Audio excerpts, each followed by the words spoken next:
Bryan Freedman, Justin Baldoni's attorney, has just shot back at Blake Lively's motion to dismiss. Is abusing the legal system. 3 exclamation points.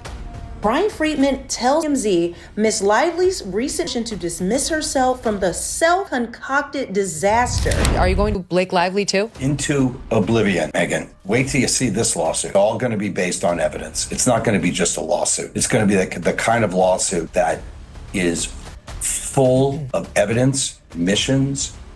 Hollywood, it turns out, is more than just glamour, and expensive lattes.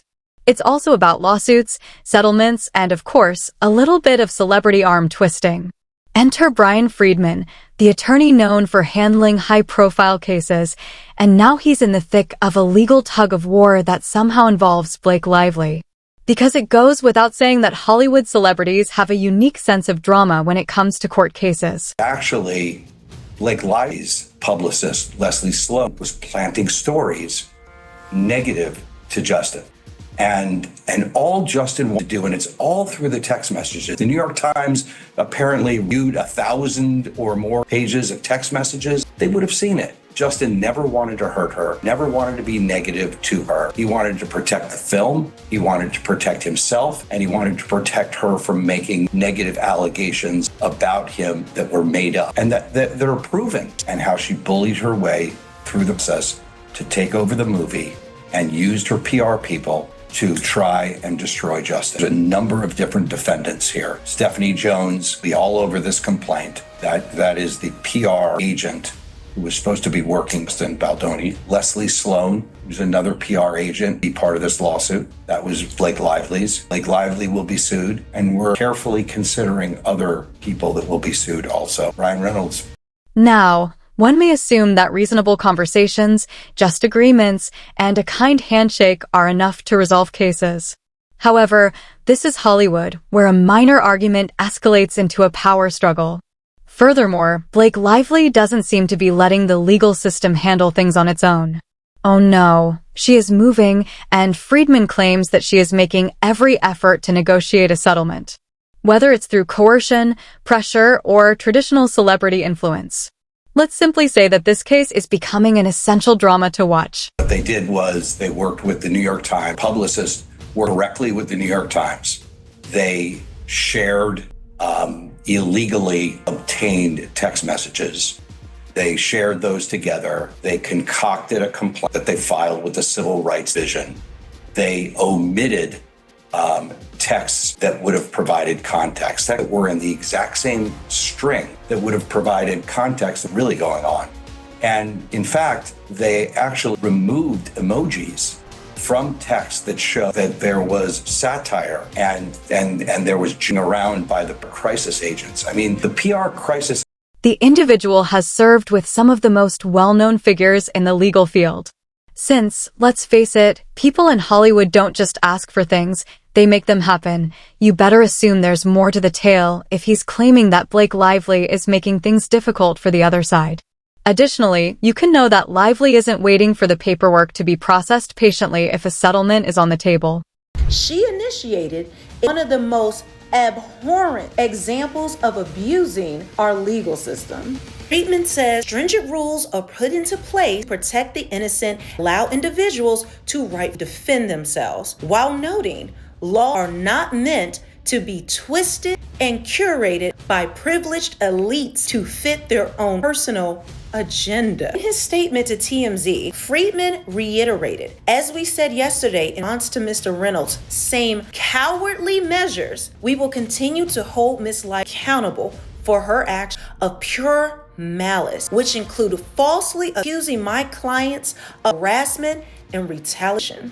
Freedman summed up by saying Blake's fantastical claims will swiftly debunked as discovery moves forward, easily proved with actual evidentiary. What precisely is she doing then?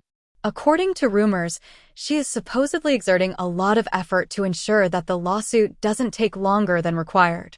And no, she isn't using legalese in courtrooms because, let's face it, celebrities have their own folks for that. According to her level of authority, Okay, so this is an excerpt from my new favorite book, which is the website that Justin Baldoni published, all about his correspondence with Blake Lively. And this is my favorite excerpts with my new favorite Game of Thrones character, Blake Lively. Are you for it? And him serving it back to her is just as important. You don't usually both the man and the woman with agency and humor. Anyway, I can act it out for you next week to make sure it comes through. Or I can send it now. Let me know what you prefer. XS. To which Justin Bell responded, "Sorry, I was crying my eyes out as kids and family left for another 5 weeks and it was a show. Heart emoji, heart emoji, heart emoji." Consider it. A-listers don't only ask for what they want. They also use their connections, team, and occasionally even the media to push things in the right way. And negative press is the one thing that Hollywood detests more than a drawn-out lawsuit. Therefore, it is easy to imagine that certain narratives are being shaped behind the scenes if Blake Lively is attempting to reach a settlement. Let's now discuss Bryan Freedman's role in all of this. The man is obviously not one to back down and is accustomed to high-profile conflicts.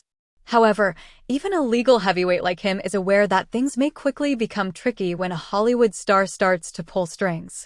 Arguing a point in court is one thing, but opposing a business that profits from swaying public opinion is quite another.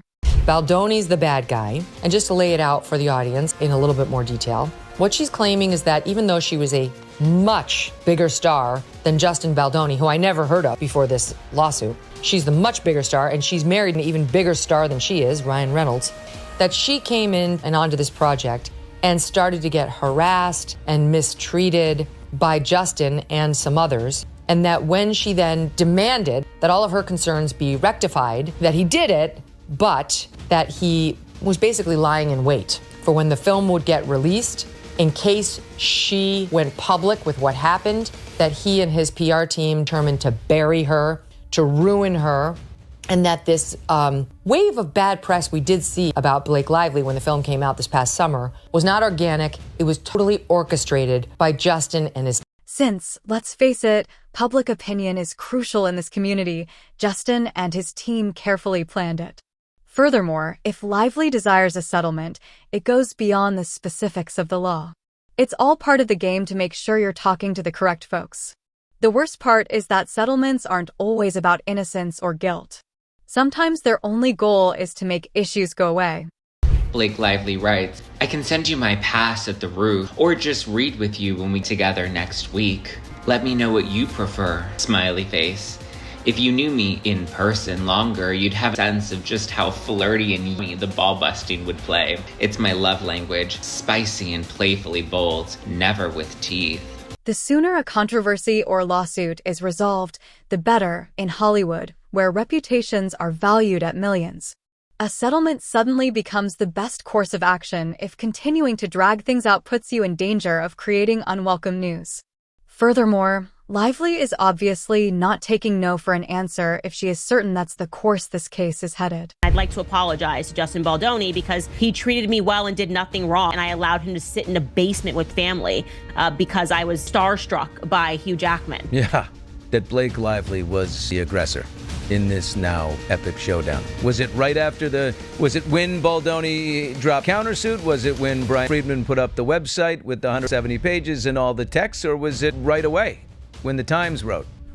Right away, I've had an intuition about her, and I've had an intuition about Taylor Swift, like the branding of the nice girl stuff, and something just didn't. I went through Justin Baldoni's Instagram, and he just seemed like a puppy, and I read it just didn't add up that this guy was secretly just dying to talk about pornography all the time and talk about his porn addiction and wanted her to look at pornography, going, this is not the Instagram that I'm looking through. And I went back years.